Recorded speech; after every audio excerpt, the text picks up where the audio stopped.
Usiwajibu watu vibaya. Hata yule uliye na sababu halali za kumtukana, ahirisha kumtukana. Fumba kinywa uondoke, maana hujui kesho itazaa nini. Hata yule ambaye amekuudhi sana, ukimtukana watu wote wataelewa sababu ya kumtukana, nyamaza.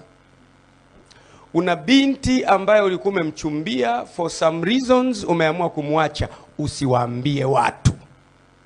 Nyamaza kimya. Na Yusufu alivyokuwa mwenye haki, asitake kumwaibisha, akaamua kumwacha kwa siri. Na alipokuwa akitafakari hayo, malaika wa Bwana akamtokea katika ndoto, akamwambia Yusufu mwana wa Daudi, usihofu kumchukua Mariamu mkeo, maana mimba alionayo ni kwa uwezo wa Roho Mtakatifu. Mtu mnatofautiana na yeye, usimwaibishe. Nyamaza kimya, ondoka.